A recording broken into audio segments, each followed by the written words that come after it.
Hello and welcome back to another episode of the Variant Cast. We're joined here on this wonderful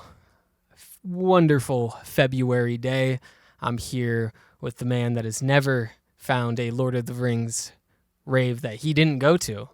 Especially if you got the boy Frodo laying down some sick beats. How you doing, Trent? That's facts. Came straight from Lord of the Rings themed rave and walked through the desert of spice and boxed my way all the way here to record a podcast. So.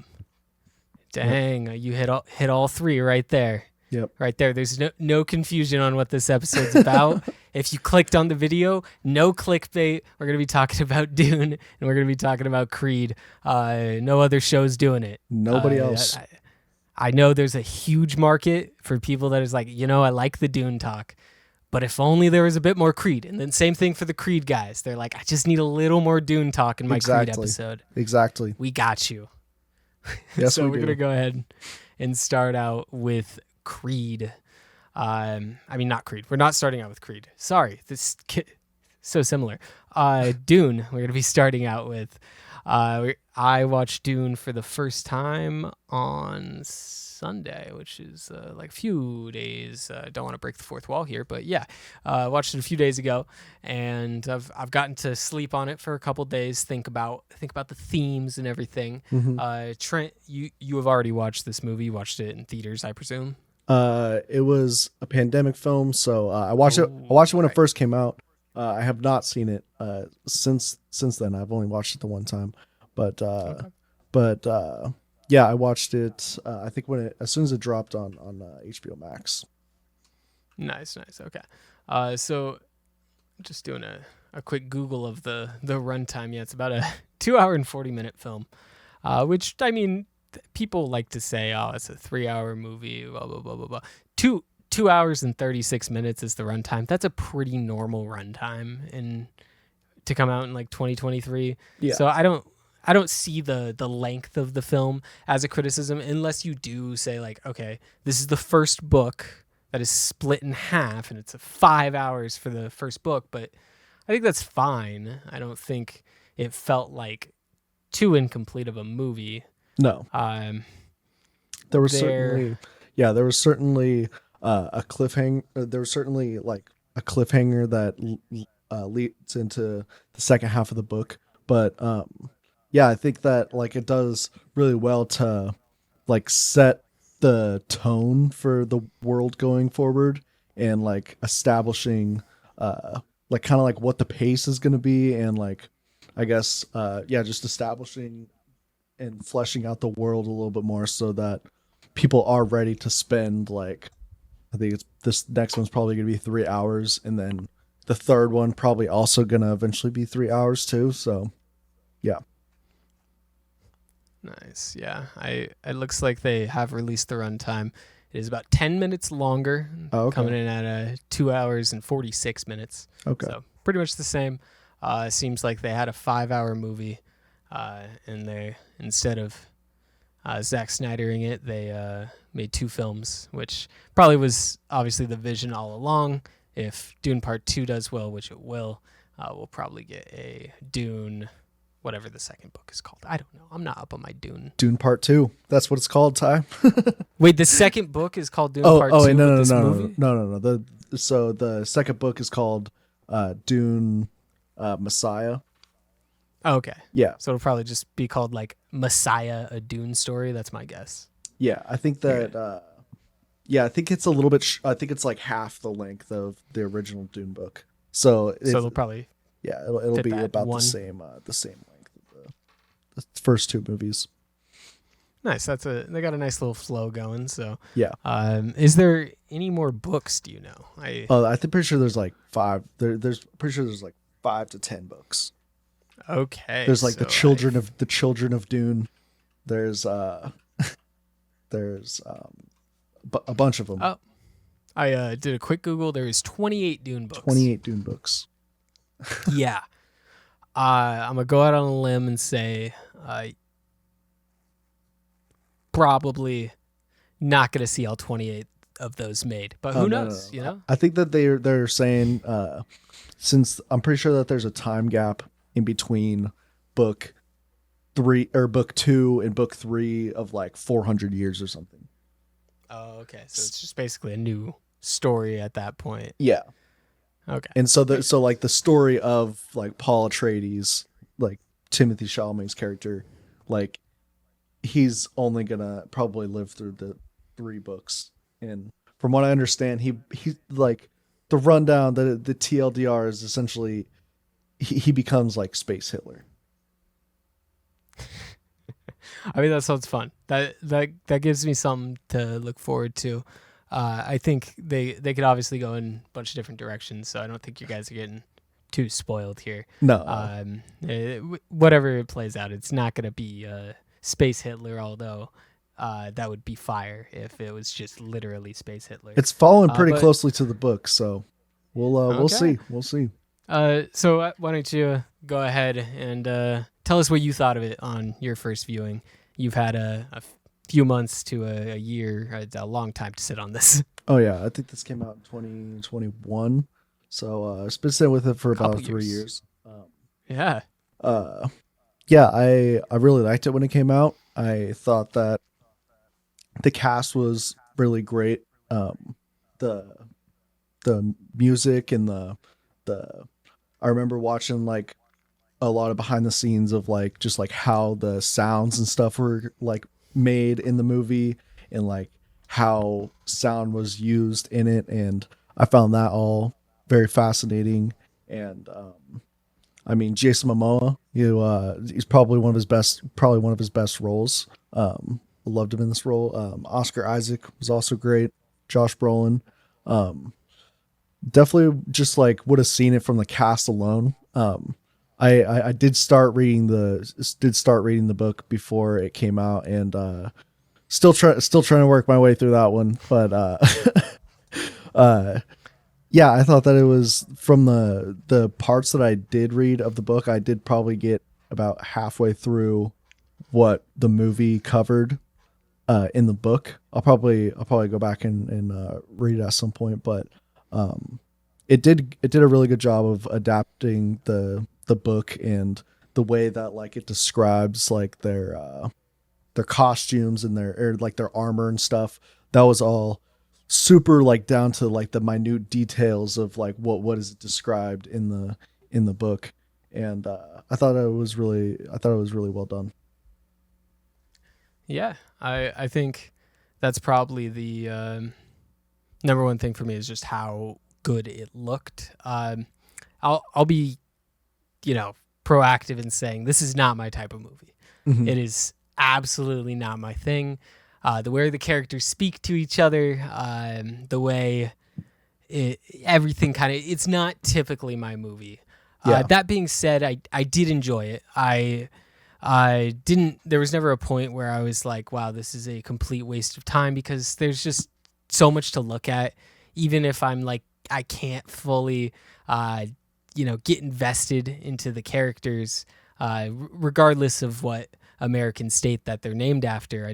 I can't quite get there, just because they all kind of, feel a certain way. But I said this to you, I think yesterday. You were in town. If you guys don't know, we live like 2 hours away from each other. He was in my area, and I was talking to him, and I was just like, yeah, this is basically the Phantom Menace if it was made as a good movie. And obviously there's the constant parallels between,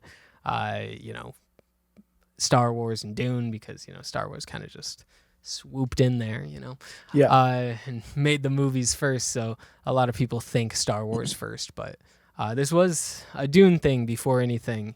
And there's definitely I guess you could say like the voice is like their kind of semblance of the Force, but I like the way the voice and the powers are explained in Dune a lot more than I do the Force. I think midichlorians is the stupidest thing in the world, as well as just like half of opinions about that. So dumb. But I think this is laid out well, and it's like realistic to me in a sense of like, obviously we don't know what would happen in 10,000 plus year 100,000. I didn't see. I know the date was like really long. Yeah. Don't know how many zeros were there, but it when it's like laid out that way, it really does. I don't know, feel a bit more like I was able to identify with Paul a bit more because it didn't feel like I just have this weird midichlorians in my blood because the Force told me I did. Yeah. So that's sick. There's actual like, hey, this AI stuff, we let that get out of hand. So we're going to just push humans to their absolute limit.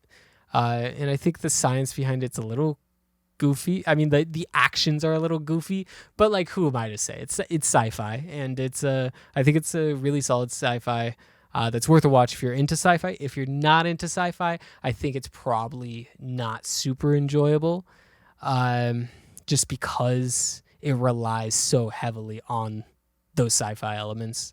Yeah. But I don't think that's a bad thing. I think if you're gonna make something in the genre and you want to make it really stand out, going full into the genre is not a bad thing. And it, like you said, it sounds like they followed the books pretty closely. So I can't really complain about how they did anything because this is an adaptation after all. I think Timothy Chalamet had a great performance as well. Hadn't really seen him in anything. Now I watched Wonka and this. I could say he's a good actor. Don't know where the hate that I saw came from because this dude can absolutely act, and I think he's gonna be definitely kind of a defining actor of this generation for sure. Yeah, definitely. And going back to like their like faithfulness to the book, I remember them talking about how like very similar to how the Lord of the Rings movies were made and how Peter Jackson told the actors to like treat the books as if they were like a Bible and like stuff that like actually happened, and they like treated it with like total seriousness and like no like sense of like I don't know, like self humility, I guess, and just like truly just like act as if this is like happening, and I thought that was really cool, and it truly does feel like it's like this generation's Lord of the Rings, and if they finish off this trilogy right, I think that like it could join the zeitgeist of like Harry Potter, Lord of the Rings, like Dune. Yeah, I can't think of the other any other like books that like had just a solid series of movies that probably like won't be touched for a long time, that will probably be timeless. yeah. I think that's a great point, especially in terms of effects. Like I kind of glossed over how good the film looks, but it's a timeless movie, and I do worry about a lot of the MCU movies in that regard. If we look at those in like 20 years, Yeah. the CGI that was okay, is that going to be rough to look at? Maybe not, because I mean, I feel like CGI hasn't gotten worse like a lot of people say, but it's gotten a lot more volatile in the sense that there's so many different studios doing graphic like video effects at this point, that the inconsistency between like films is just, it's a lot more noticeable. I think in the past, like there was probably a lot less of these studios that were making these big budget films. So I think really that's more what we're seeing. Obviously, Yeah. Marvel and they're crunching, so there's added aspects to that. But I think it's definitely it like you said, gonna be a timeless film, at least part one and part two. I would agree, as long as they don't somehow completely fumble part two, which I don't really think is possible from what I've seen. I think you're set up really well, and this will most likely get a third movie. I think that's I don't know if that's confirmed already, but I'm confirming it right now. Yeah, I think that it was kind of the same thing with the first movie. They were like, we're just gonna wait, and then once they get the script like completely solid, then they'll do it. But I think this is the first movie of the year. Like, you know what I'm saying? Like, this is the first movie of the year, Dune Yeah. Part 2. Yeah. It's This is the first one that like you have to see in 2024. So I think based on that, based on the fact that a lot of movies have underperformed, it kind of feels like we're due for one. And I think this is the one. So I think Warner Bros. Yeah, Warner Bros. They made the right call with this. I don't know how much the rights to this cost, but probably not nearly enough. Yeah. I there was a Dune movie made back in the 80s or something, and I'm not sure who that was produced by, but I yeah. always get a little sick when I hear that like film rights were bought in like the 90s. If I could, I don't know if this is advice that could be given anymore because people probably know this, but I wish I could go back in time and be like, yo, don't sell the film rights to this character for $20,000. If you do it, make sure it's like a renewable deal. Don't just Yeah. sell the complete Get rights royalties. outright. Yeah. Yeah, no, get a percentage, man. Don't just sell the film rights and call it good. Yeah.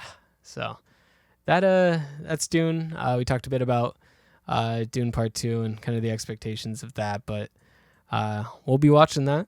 So make sure to check back. It looks like that comes out in March something? March 1st, I think. March 1st. So less than a month away at this point. So stay tuned for that, but something you don't have to stay tuned for because it is right now, right in the second.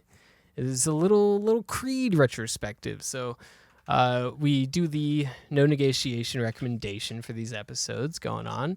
I gave Trent Creed, and he volunteered just to watch all three, and I got Dune. So Yeah. I watched Dune.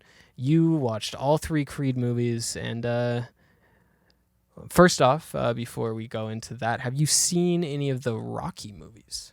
Yes, I think I've seen a majority of them. Okay. I couldn't tell you which ones without actually Yeah. looking at them, but yeah, I've seen like 3 or 4 of them. I feel like the Rocky movies and the Creed movies really are just defined as by the main antagonist. Like, oh, it's the one with Drago. Oh, it's the one with blank, blank, blank, whoever it is in that point. Yeah. That's really how you define those movies. No, I don't think anyone actually knows like Rocky 1, 2, whatever, however many there are. I think there's Yeah, like 4 or 5. And then yeah, But there's like 4, and then there was like one called Rocky Balboa or something like that. Yeah, but I guess starting with Creed 1, this film came out in 2015. I think this is really the start of Michael B. Jordan and Tessa Thompson, for that matter, descent into like superstardom. He was a star before this. I'm not saying this put him on the map or anything, but I think this was really his defining role going into the 2020s. And what did you think about it, Trent? I thought it was really good. This was the one movie out of the trilogy that I had seen, and it was a good movie to revisit. I didn't remember a lot that happened, but yeah, I thought that it was a really good movie, especially upon a rewatch. I think that it's a good speaking in terms of this trilogy. I think that it's like a good place for. I think it's a great movie because it not only takes like all the fans of Rocky and kind of like introduces them into like kind of like a new like era of filmmaking, almost like a new yeah, I guess a new generation of filmmaking. But Coogler. yeah, with Ryan Coogler, but it also like does a good job of not like panhandling stuff and like kind of like forcing a lot of the Rocky stuff. And yeah, I thought it was really good. I thought that the fights the were really good in the first movie. They're like each movie has unique fight scenes and they're all filmed differently, but the first one I thought was a lot more like intimate than the others. I thought that like you could really like feel like you were right there in the ring with them. And especially like there's like a shot where like he gets hit and he hits the floor, I thought that was a good shot, and Yeah. yeah, I just thought I thought it was really good. One thing I do like about the Creed franchise, we'll talk more about this as we get into 2 and 3, but it none of the three movies feel the same in terms of the fight scenes.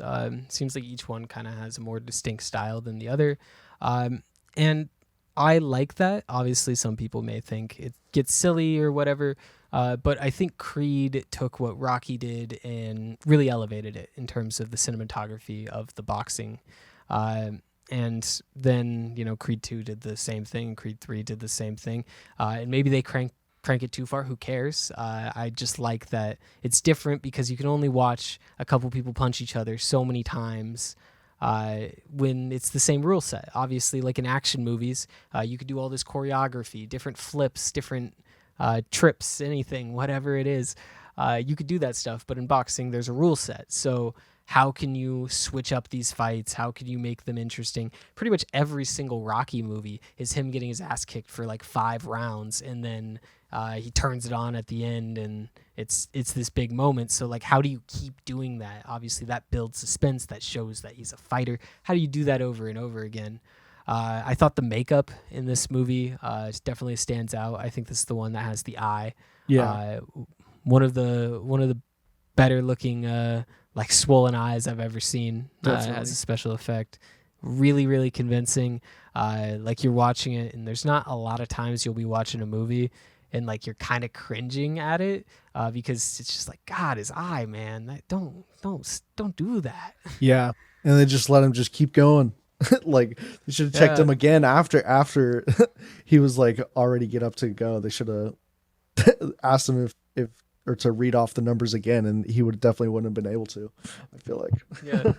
But I always felt like Creed was, you could say it's a movie about sports, but I always kind of felt like it was a romance movie that had like the guise of sports and boxing and chasing greatness and stuff, because I feel like the whole franchise, I guess less so in 3, and I guess that would be my only complaint about, not only, but is like Tessa Thompson's character, Bianca.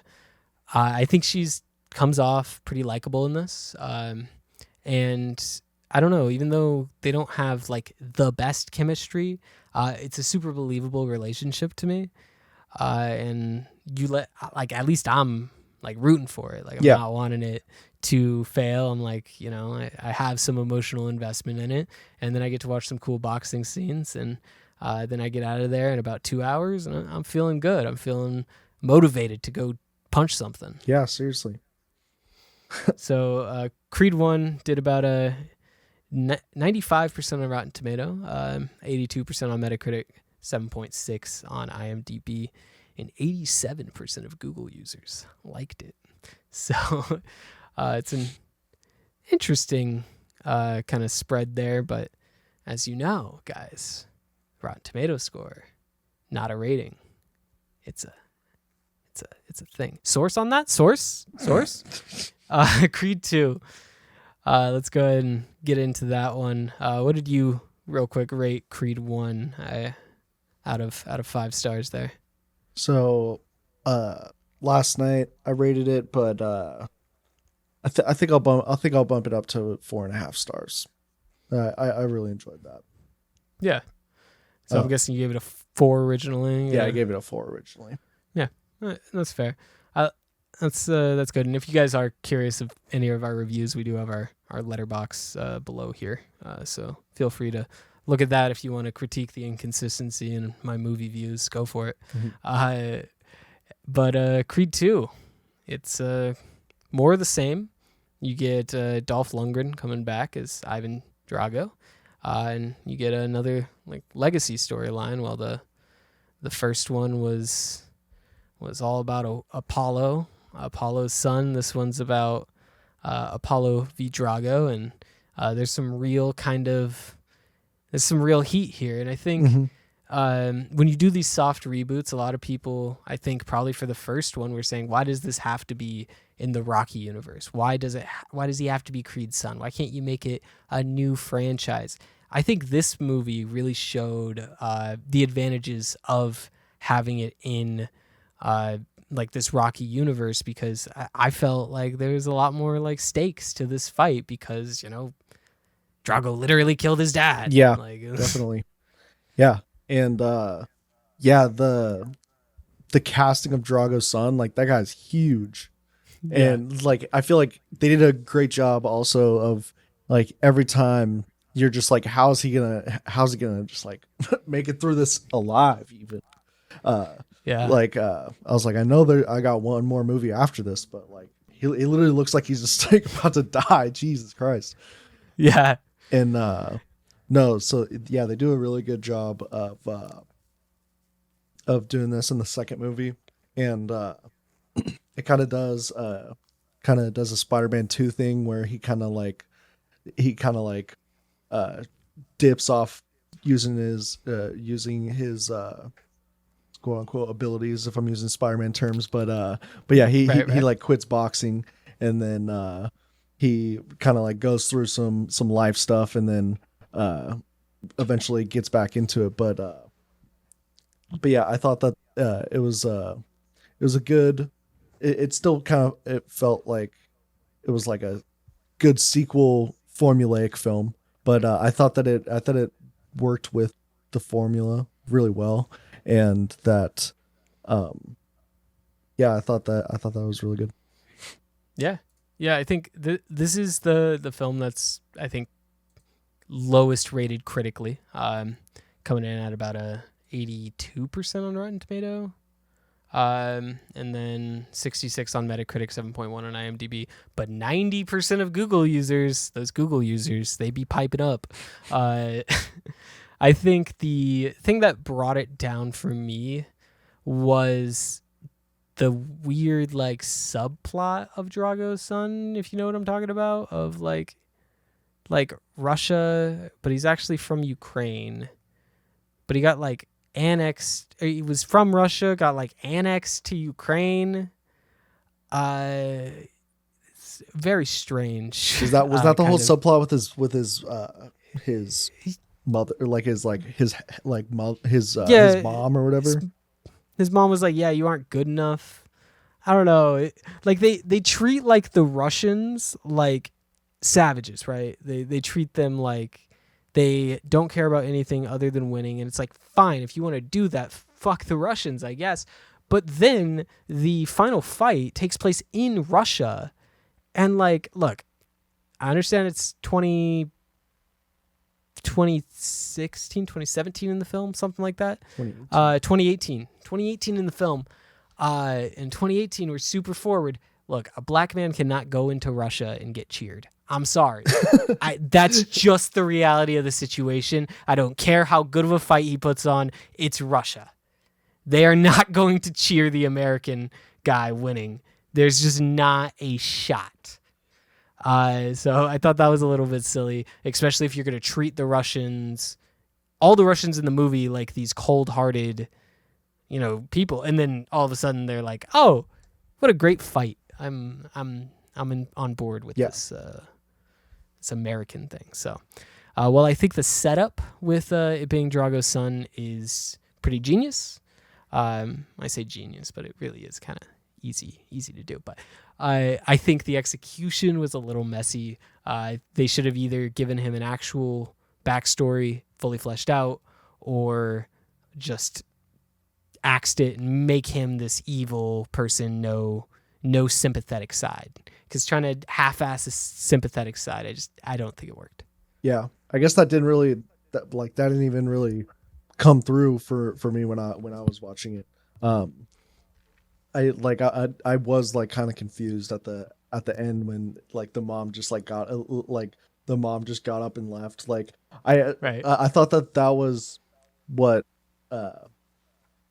Dolph Lundgren was talking about, how he was like my mom, or my wife left me because I lost.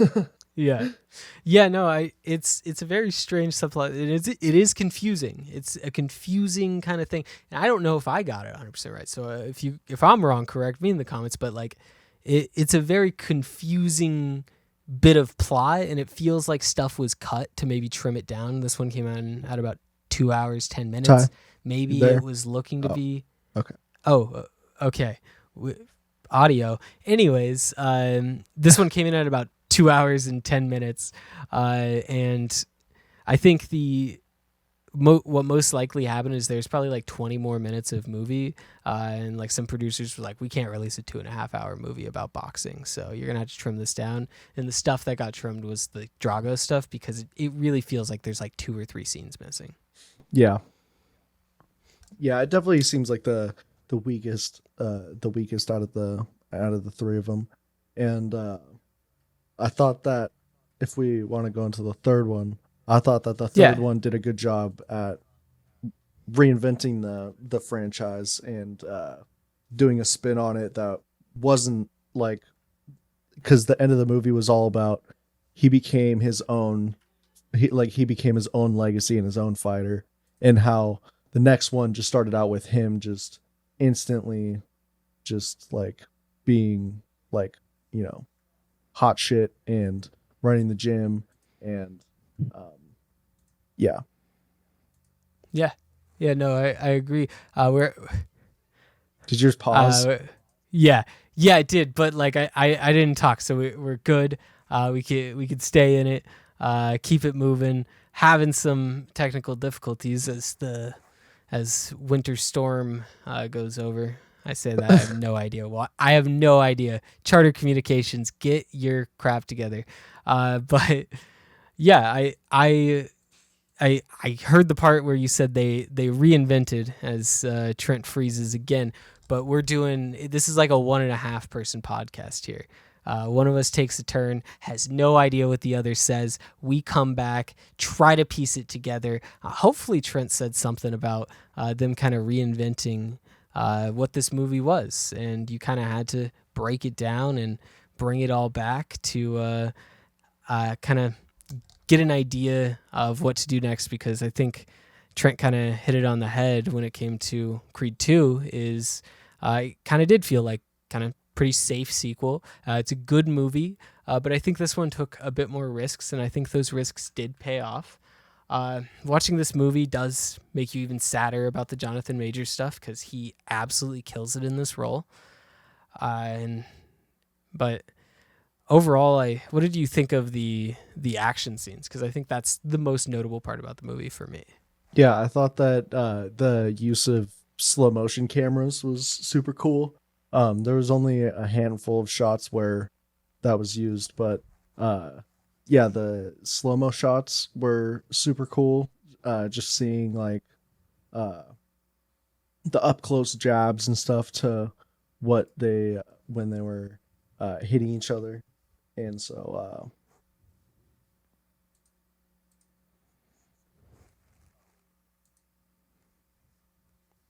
are you good? Yeah, I'm good.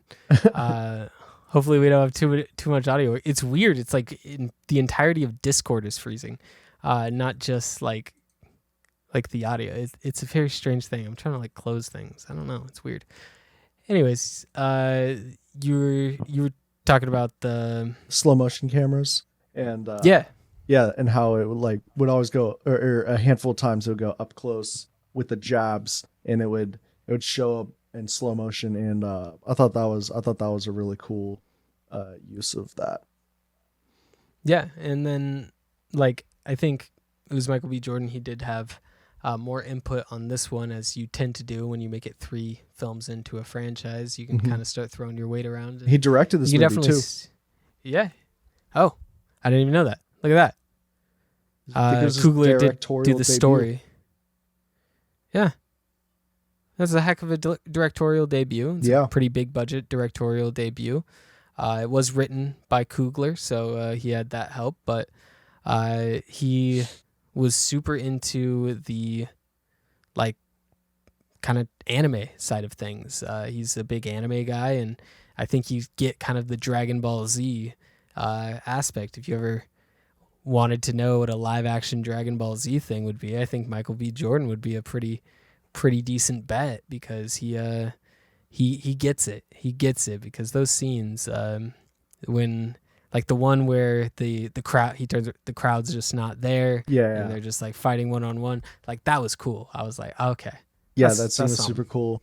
and he's like looking at him, and he sees him like it flashes back to like his childhood. Uh, you see Damien as a child, and yeah, and then they just box, and it's like there's no ref, there's the ref isn't even there. Like it's literally just them. It's super cool. Yeah. Yeah. It's a really just fun story. I think, it's a bit unbelievable of a story and kind of feels like if 2 is a sequel, 3 is like, hey, we got to make something up to have a third movie. And they absolutely just made something up. Like the entire plot is built around like this convenience store, like robbery thing that turns into like a guy dying, and then Damien, Jonathan Majors' character, taking the fall, going to prison, coming out of prison, and just being like the top boxer in the world. Dude was an animal, I guess, and was, kind of goofy setup, but I think it worked mainly because of the performances of Michael B. Jordan and Jonathan Majors. They really made it work despite the silly story, which, considering that was done by Coogler and the directing was done by you would kind of expect it to be the other way around, but they should have. Now that I just thought of this, they should have done a Fast and Furious style retcon where, like, it cuts back to the first movie where like the mom takes him, and then it just like pans over, and you see the kid just sitting there, like all pissed off. Oh my god, I would have lost it at that. That is hilarious. Yeah. That's basically what happened in a sense. Obviously not literally, but in a sense, yeah. And it definitely portrays Adonis as kind of an asshole. Just because, like, obviously he had his reasons. He couldn't just, like, take it back. Like, he couldn't do that, but I don't know. It was an interesting kind of situation he had going on there. But I think the movie in general, it's a nice... it's the shortest one at 1 hour and 56 minutes. 88% on Rotten Tomatoes, 73 on Metacritic, 6.7 on IMDb. But only 78% of Google users like this. So Google users all over the board with it. But it seems like the majority of critics agree Creed 3, then Creed 2. But overall, super solid trilogy. Mm-hmm. I'm interested to see what they do with the Creed franchise. I would love them to just take a new fighter and just continue it. Like, you don't need to watch the Rocky franchise, but it's just kind of a fun thing to have these characters popping up. And you can instantly recognize them. Like, even like Drago's son. Like, say in 10 years they make another movie and Drago's son comes out speaking all Russian and stuff, people are going to be like, oh, it's Drago's son. Yeah. Without even seeing the Creed franchise, you would know. So, like, these characters are enough of a caricature and kind of more of a stereotype of boxing that I think it's kind of just a fun, kind of reminds me of Nintendo's Punch-Out a little bit with just, like, the characters that they would have in there. But you're keeping this, like, legacy going. I'd say go for it. Like, who cares? I know everyone's kind of against the convoluted cinematic universes, but I think this is one of the most, like, linear cinematic universes ever. So, yeah, I could easily see them doing like just some random like a spin-off of and just keeping this franchise going, but not having it under the Creed name. I think that I think this works as a solid trilogy. I think that things somehow work perfectly in threes, and all three of these movies seem really solid. Yeah, it is strange that we got to the point where like a trilogy is like a normal thing. Like that's like what you come to expect. Having like 4 movies is kind of strange. Yeah. Which it's like 4 chapters sounds more normal to me, like than 3 chapters, but I don't know. I think it's just more if a movie, like a movie's lifespan generally is like a franchise's lifespan. If it's like 10 years, movie every 3 years, I think that's the logic behind it.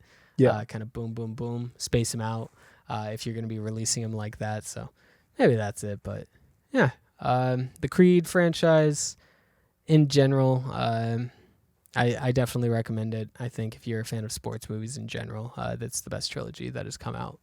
I don't even know when other sports trilogies are few and far between. So yeah, I can't think of another one.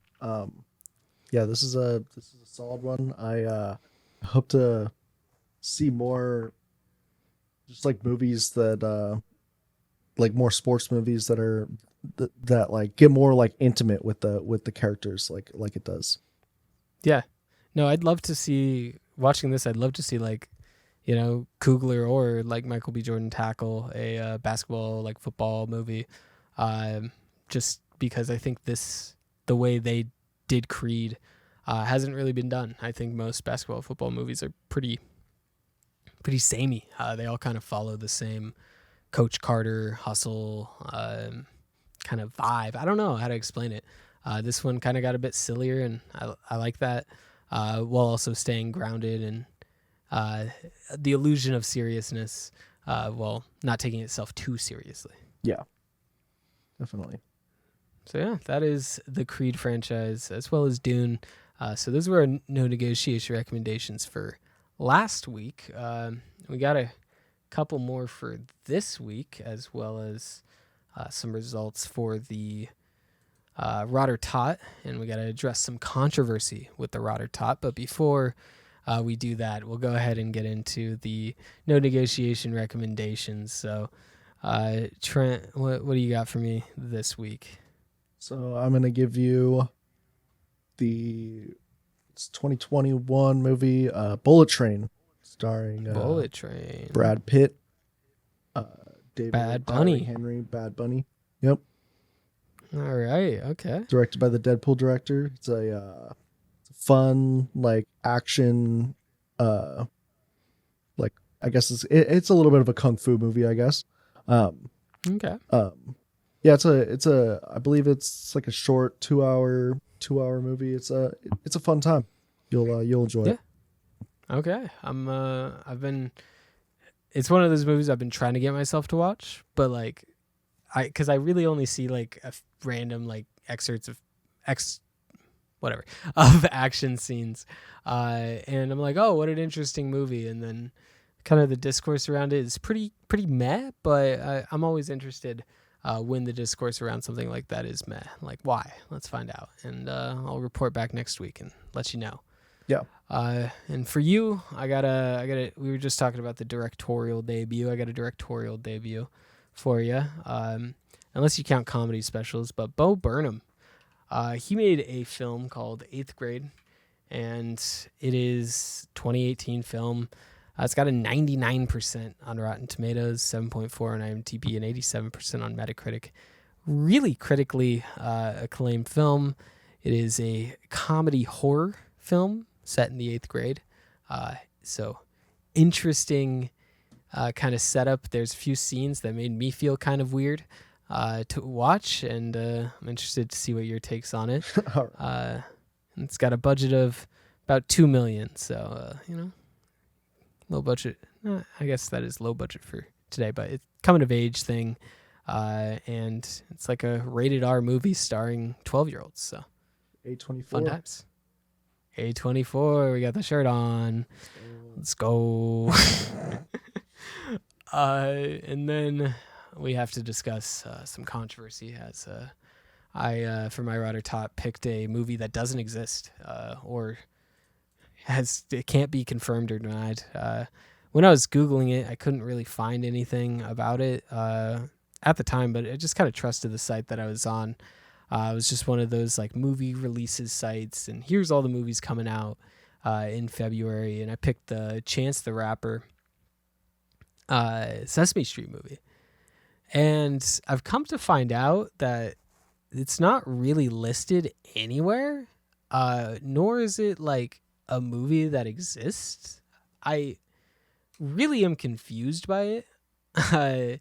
So if you type in like Sesame Street movie, it comes up on the IMDb. Okay. It has an IMDb page. There's no news about it.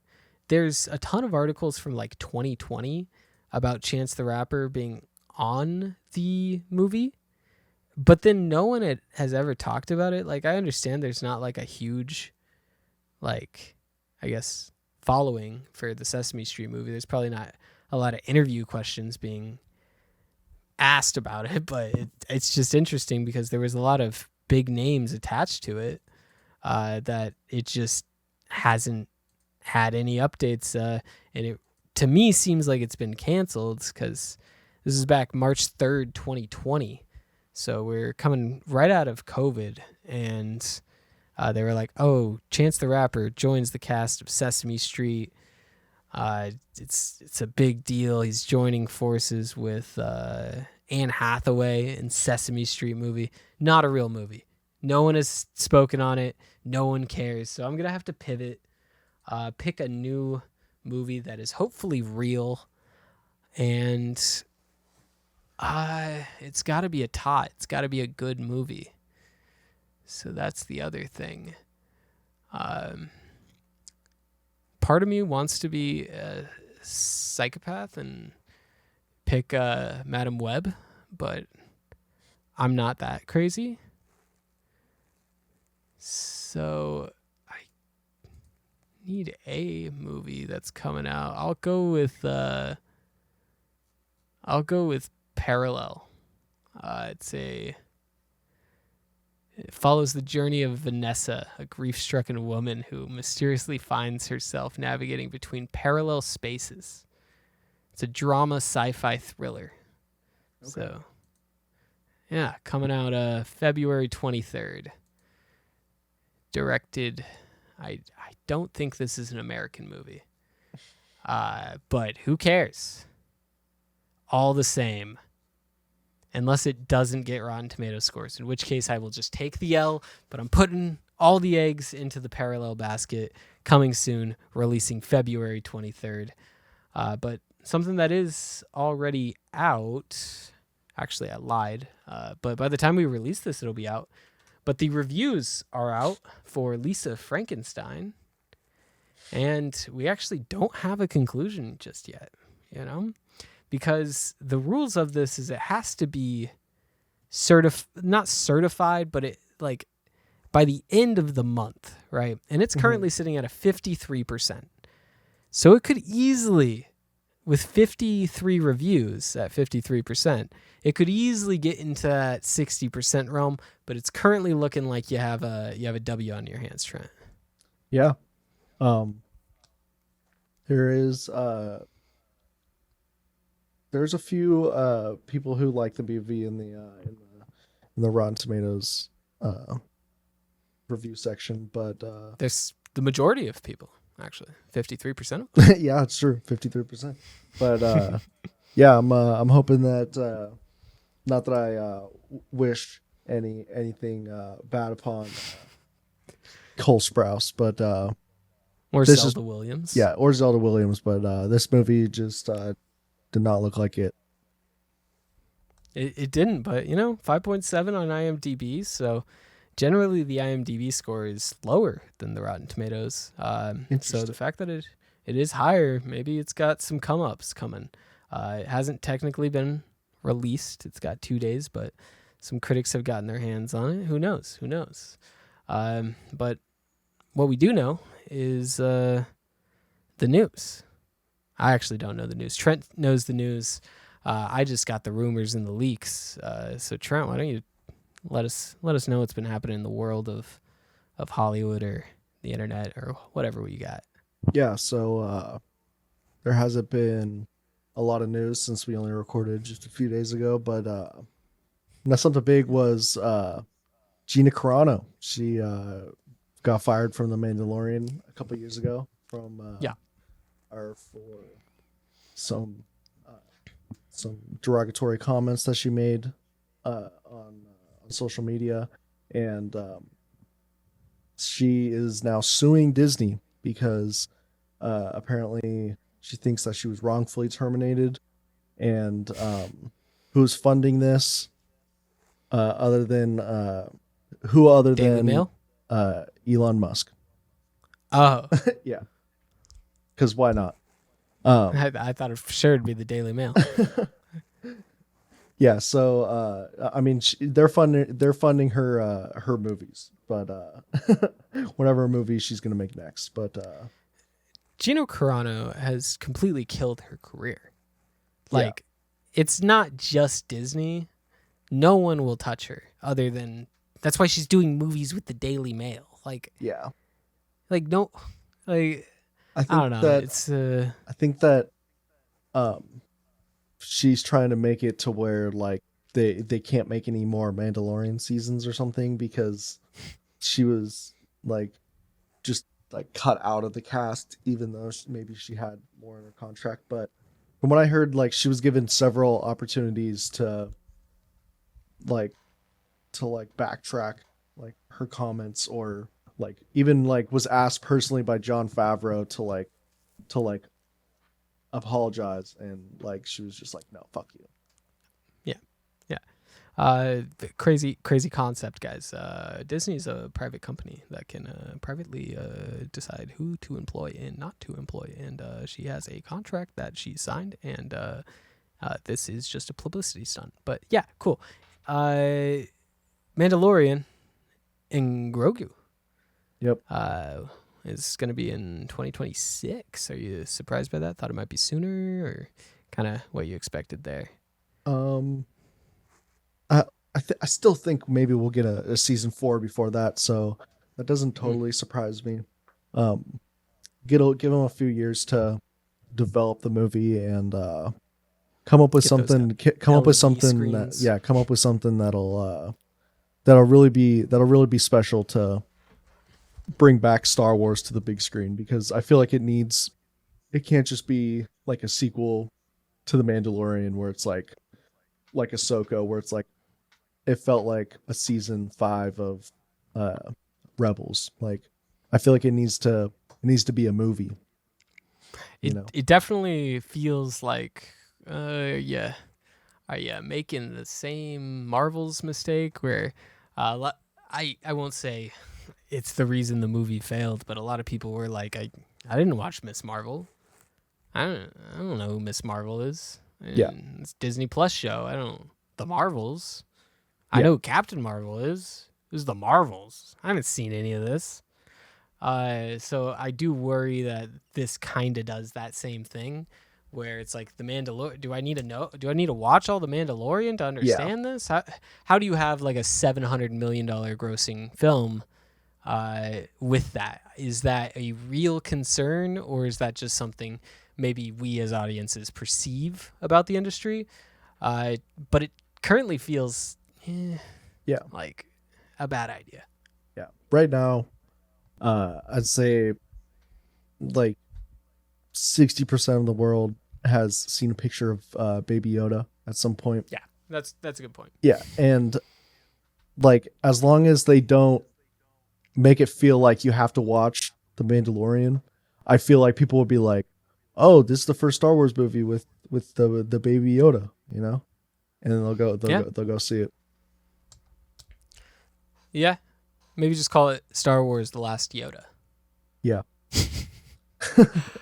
Uh, yeah. So they'll I be doing got a that. couple more if You you got want more? if you want a couple, yeah. No, yeah. Give me a couple more. That was an easy segue into the Mandalorian thing. Yeah, so Percy Jackson renewed for season 2. Let's go. Sea I of love that. Monsters. Yep. Ryan Coogler and Michael B. Jordan, relevant topic. The boys. They're making a secret movie at Warner Brothers right now, so nobody knows what it is. Could it be the Michael B. Jordan Superman movie that was rumored a long time ago?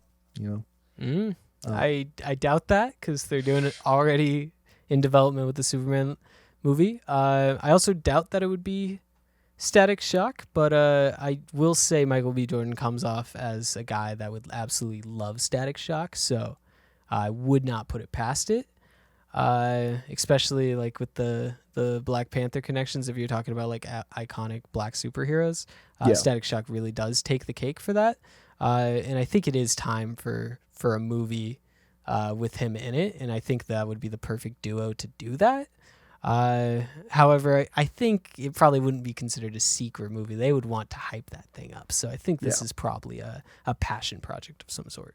Yeah, I feel like it's something would have leaked. Like, For sure. Yeah, there definitely would have been something saying Ryan Coogler. But I do think James Gunn will do Static Shock 100%. Oh yeah, it seems like an easy one for this new generation of heroes. Yeah, easy W. Yeah. So we're getting a surprise Moana movie that so apparently there's a Moana sequel coming out this year. Isn't it I thought they were making like a live action Moana. So they are making a live action, but I guess they're also making a Moana 2. What the fuck is going on, man? Yeah. Who knows? So I mean, I'm sure it'll be good. Like the those movies generally are good. I don't get it, but hey, I don't see Moana as this big franchise, but also there's a lot of people that live in places like Indonesia and Pacific, like Oceania countries, and there is a huge market for that kind of stuff, even though that's like not the same culture, obviously, but at least just that side of the world doesn't have a lot of representation. So go into it. yeah. So the last week before we talked about possibility of a new Jurassic World movie, and Right. I was real excited about that. If you remember, Yeah. so apparently the John Wick director is in talks to do this one. So Yeah. who knows what that means? Could be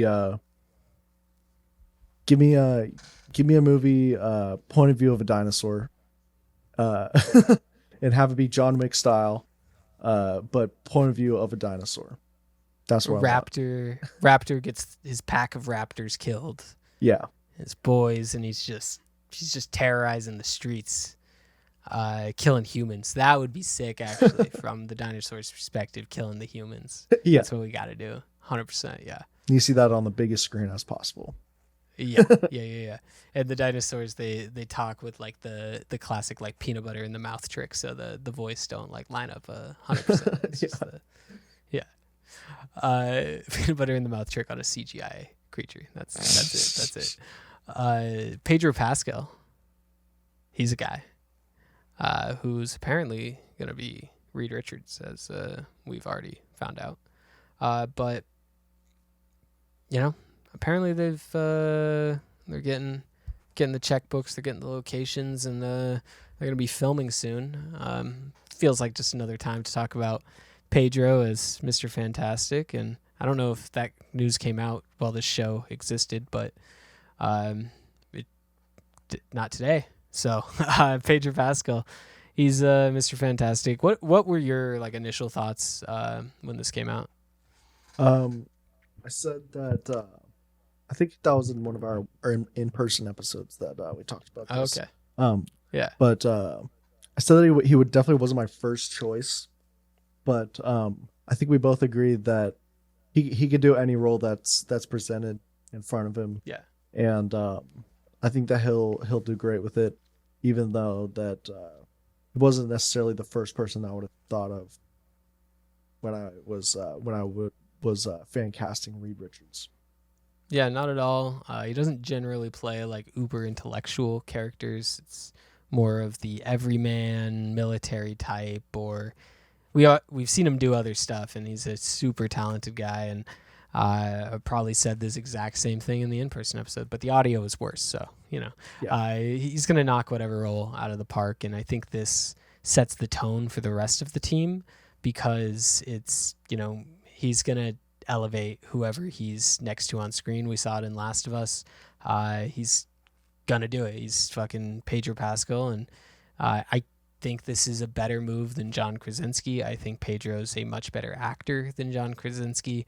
Not hating on John Krasinski in any way, but thinking about him in the Multiverse of Madness and just kind of like how he was, and maybe that was just that movie, and like with different direction he'd be better. Yeah. I didn't like completely feel like that's Reed Richards right there, that's who I want, and I'm excited to see Pedro with the gray on the sides and in the suit. I think it's gonna look nice, so I'll look forward to that, and it's begun filming, so yeah, I'm excited to see Cool. all the cast, and excited to see their spandex uniforms with the little fours on them. No straps like in Fan Four Stick.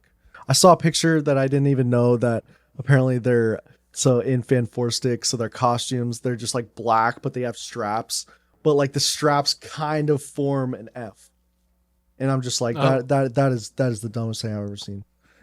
yeah. You know, some costume designer was in the lab with that. Like, this is the greatest thing ever.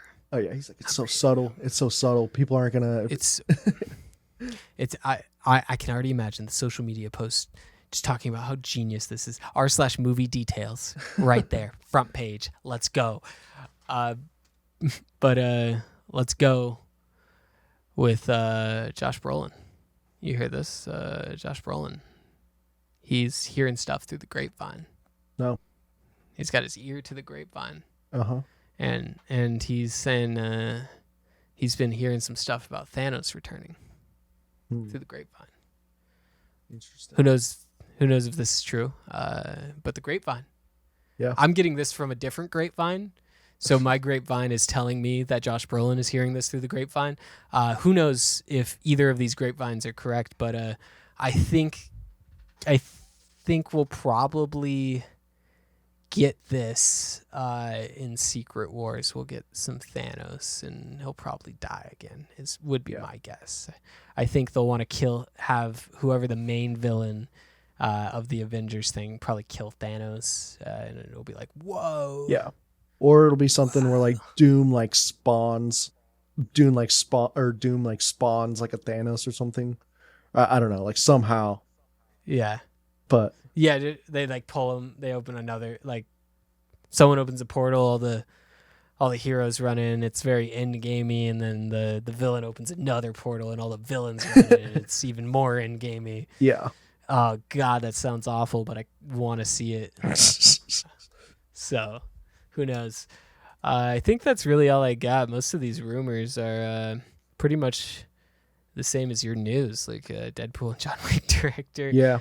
So there's a big correlation between news and rumors these days. We're blurry lines. Yeah. There. I did see that a bunch of companies are going to have Super Bowl ads. So I think that I want to say Disney was one of the few companies that's going to have commercials during the Super Bowl. But there's going to be no Warner Brothers movies, no Sony movies. No, probably Sony movies. They're probably going to do a Madam Web. But yeah, there's a lot of companies that aren't going to do commercials. I don't know if the Madam Web marketing budget has that much left in the tank. Yeah. There's no way. Very true. I don't think so. I think that's really the reason. I'm sure a lot of people are like looking into this, but at the end of the day, the film industry, the economy's down. Really, the only things that are thriving are commercial products, like always. So you'll see car commercials, you'll see your Doritos commercials, you'll see all of that. But like the entertainment industry is not at its peak right now. Yeah. And if you're going to be spending your marketing budget, I don't know necessarily that the Super Bowl is the wisest bang for your buck. So I understand Disney doing it; they're Disney, but I don't fault Warner Bros at all because it's an expensive spot. Yeah, I think that we're definitely going to get a Deadpool trailer or a Deadpool first look, along with a title reveal.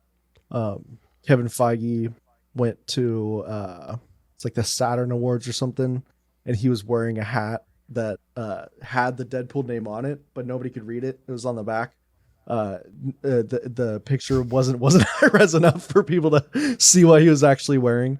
So nobody knows what the title was, except for I guess the people that were at the Saturn Awards. Interesting. I think that does confirm it's not Deadpool kills the MCU as some people have wanted it to be. After the famous Deadpool kills the Marvel Universe storyline. I think that would have been fun, but obviously it was unrealistic. I think you may kill a few characters. I think they're going to use this kind of shamelessly to retcon a lot of stuff in the MCU.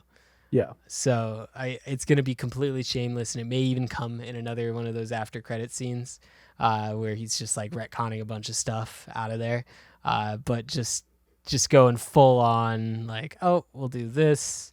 Maybe it would be really cool if they brought Terrence Howard back, and he like goes in and like pushes him out of the way and brings in Don Cheadle, something like that. Yeah. Would be fun.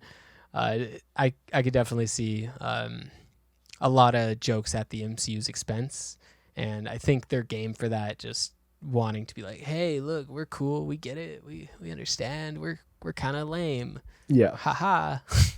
Yeah, definitely. So, yeah, I think that's all we got for this show, but a solid show.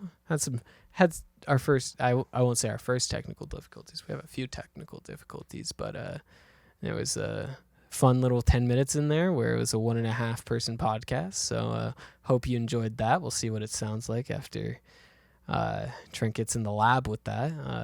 So shout out to Trent as always for making sure the audio sounds as good as it does, and shout out to you guys for watching this full episode, and hope we see you again next week. You got any parting words for us, Trent? Thank you all for listening. If you made it this far, you're a real one. Go watch the Creed movies if you haven't. You probably have, but yeah, just watch movies. I feel like it's always a good movies. Time. That's what we're trying to do. Watch more movies, get more ideas on what to do for this show. So if you have any ideas for that, we got Paddington 3 coming out this year, right? And so there'll be a big event for that. So if you guys want to get into the Paddington verse, do it as soon as you can, man. We got big 2025 release. It's January of 2025. So less than a year now. Less than a year. Yep. All right. Yep. Thank you all for watching. We'll see you. Love you guys. Deuces.